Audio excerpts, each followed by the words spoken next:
I would now like to invite on stage for the opening remarks the directors of the two co-hosting organizations of the summit, Dr. Gaëlle Rivard Piché, Executive Director of the CDA Institute, and Monsieur Mathieu Bussières, Director of the CASCO.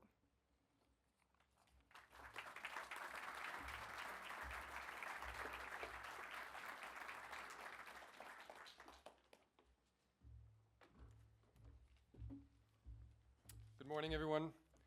Gaëlle and I did the rock, paper, scissors before the beginning of the event. I lost, so I'll start with my opening remarks. Good morning, everyone. Distinguished guests, colleagues, friends. It's my great pleasure, obviously, to invite you and welcome you to this fourth edition of the Montreal Climate Security Summit, the second that we co-host with our partner, the Conference of Defense Association Institute. So on behalf of CASCO and the whole team, let me extend my sincere thanks for all of you being here. I obviously want to also welcome our new partner, Gaëlle, who is the Executive Director of the CDAI Institute. Before we start, I also want to acknowledge the good work of both our team, Pauline and Jennifer, but the rest as well.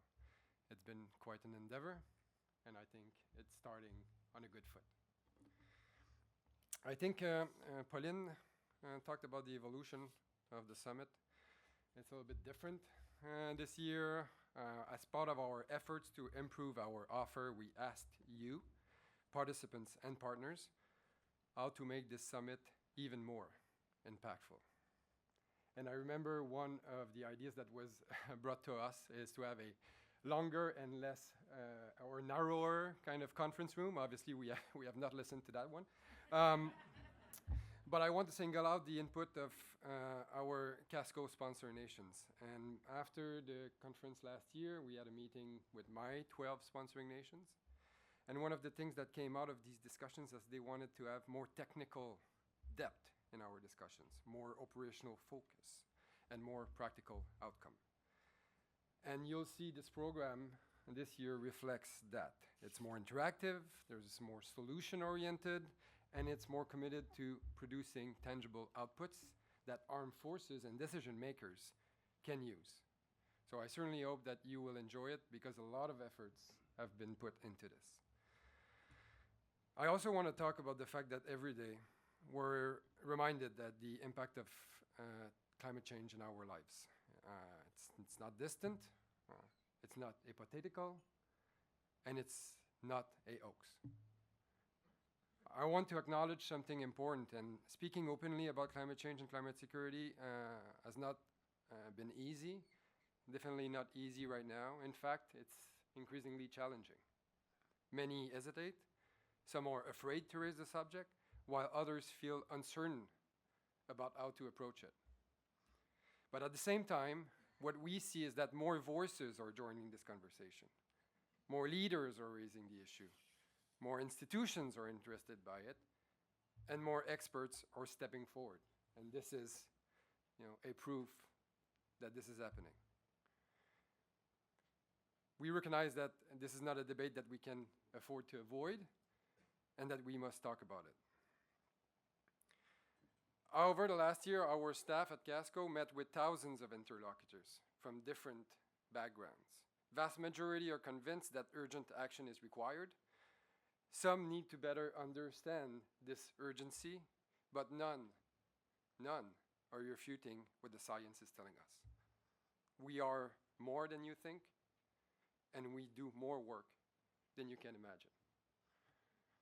We at CASCO hope to play that convening role to ensure that we can fully leverage this enthusiasm.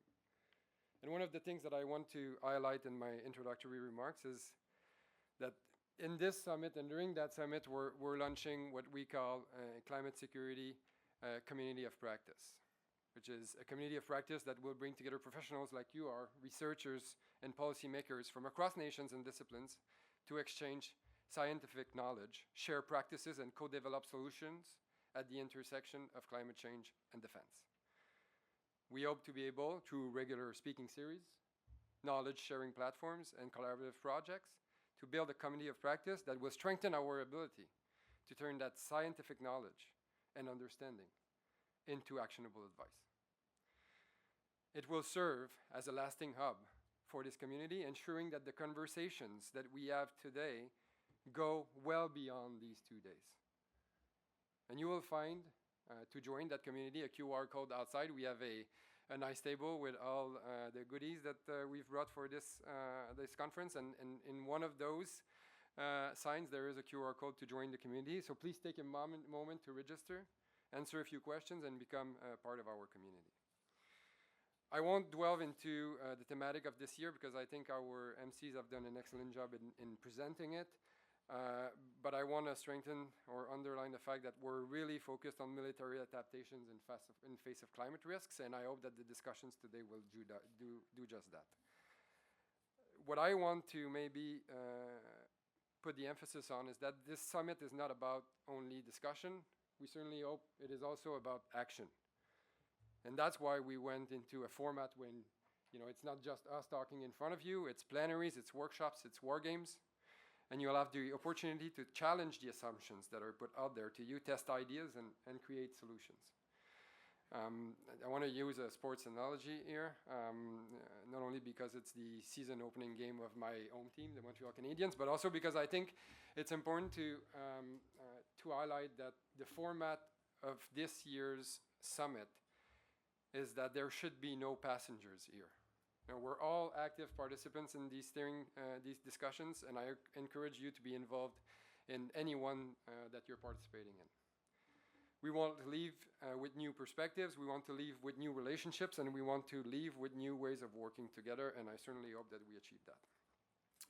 In closing, I want to say that at Casco, our vision is to serve as an international hub where military practitioners, scientists, policymakers, industry partners come together to discuss these themes. And obviously this summit is part of that mission, and it's actually a big and a vital part of us achieving that role. So I hope you enjoy these 2 days. Once again, thank you for being here. I know a lot of you have traveled from far away to come and participate, so I really look forward to the work that we will be accomplishing together in the next 2 days. Thank you.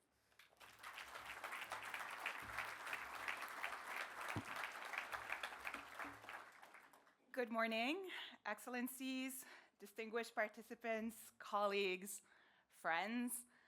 Bienvenue au 4e sommet sur la sécurité climatique de Montréal. Welcome to the 4th Montreal Climate Security Summit.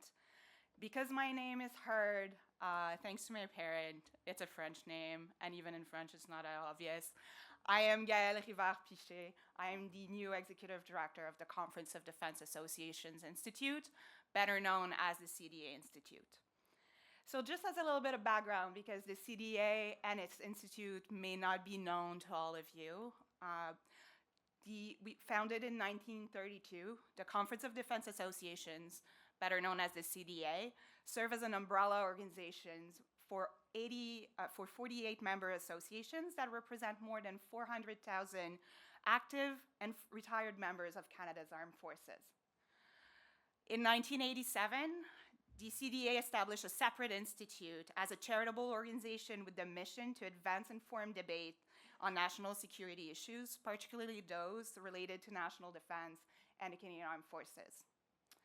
Based in Ottawa a few hours ago, Canada's capital, the CDA Institute brings together experts and practitioners, connects sectors, and amplifies key debates on national security and defense across the country, including on climate security. Over the past few years, we've produced a range of publications and podcasts exploring topics such as the impact of climate change on armed forces and military operations, Arctic operational challenges, disaster response infrastructure, community resilience, and food security, and the broader strategic implications of climate change, both domestically and globally. The Institute first launched the Montreal Climate Security Summit virtually in 2022 in the middle of the pandemic, and since then the summit has grown tremendously, as we can see today, especially thanks to our partnership with Casco since last year. This collaboration has broadened the summit scope and amplified its impact by uniting complementary networks, expertise, and shared goals. And beyond the summit, we launched in 2024 our climate security program, which is headed by the extraordinaire Pauline Baudu, who is also on the CDA side, the architect of the event today, to position the Institute as the forefront of national effort to better understand and address the climate security nexus. The program aims to inform national discussions in Canada and on global engagement in climate security issues, strengthening the Canadian climate security community across sectors, and supporting interdisciplinary approaches and practical solutions to emerging challenges. Now, I just want to take a moment to thank our sponsors and partners for their generous support and commitment to advancing the dialogue on climate security. In particular, I want to extend our appreciation to Sustainable Markets Initiative lead sponsor, Olivier Desmarais, premier patron, and RBC Insurance, the CDA Institute's premier partner. The Montreal Climate Security Summit is also supported by Canada's Department of National Defence MIND program. I am particularly proud of the program we're offering you this year at a time when climate change is becoming increasingly politicized, yet its effect on our environment, the safety of our communities, and the security of our countries are impossible to ignore. I wish you all a summit full of fresh ideas, inspiring discussions, and new collaborations, and I really look forward to engaging with all of you over the next 2 days. Bon summit.